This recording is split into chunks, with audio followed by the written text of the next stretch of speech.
किताब मुकद्दस में से मुकाशवा के 20वें बाब की तिलावत। फिर मैंने एक फरिश्ते को आसमान से उतरते देखा, जिसके हाथ में अथाह गढ़े की कुंजी और एक बड़ी जंजीर थी।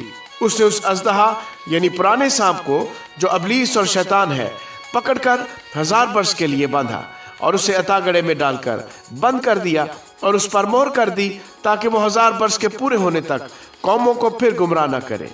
इसके बाद जरूर है कि थोड़े अरसे के लिए खोला जाए।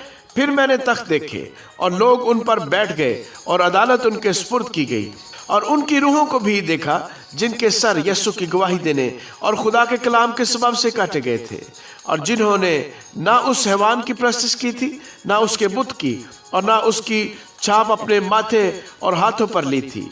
वो जिंदा होकर 1000 वर्ष तक मसीह के साथ बादशाही करते रहे, और जब तक ये 1000 वर्ष पूरे न हो लिए बाकी मुर्दे जिंदा न हुए। पहली क़यामत यही है। मुबारक और मुकद्दस वो है जो पहली क़यामत में शरीक हो।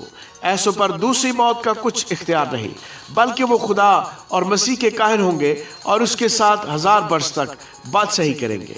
और जब 1000 वर्ष पूरे हो चुकेंगे तो शैतान कैद से छोड़ दिया जाएगा, और उन कौमों को जो जमीन की चारों तरफ होंगी, यानी जूज और माजूज को गुमराह करके लड़ाई के लिए जमा करने को निकलेगा।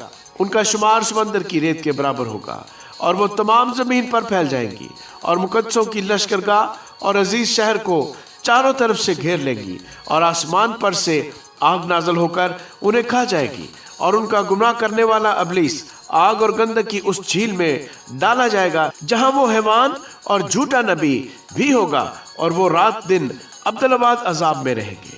फिर मैंने एक बड़ा सफेद तख्त और उसको जो उस पर बैठा हुआ था देखा, जिसके सामने से जमीन और आसमान भाग गए और उन्हें कहीं जगह न मिली। फिर मैंने छोटे बड़े सब मुर्दों को उस तख्त के सामने खड़े हुए देखा, और किताबें खोली गई।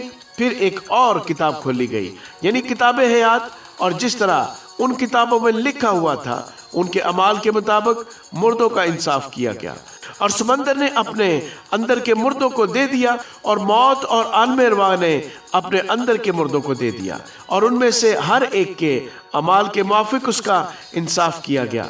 फिर मौत और आलमे अरवाह आग की झील में डाले गए। ये आग की झील दूसरी मौत है, और जिस किसी का नाम किताबे हयात में लिखा हुआ ना मिला वो आग की झील में डाला गया।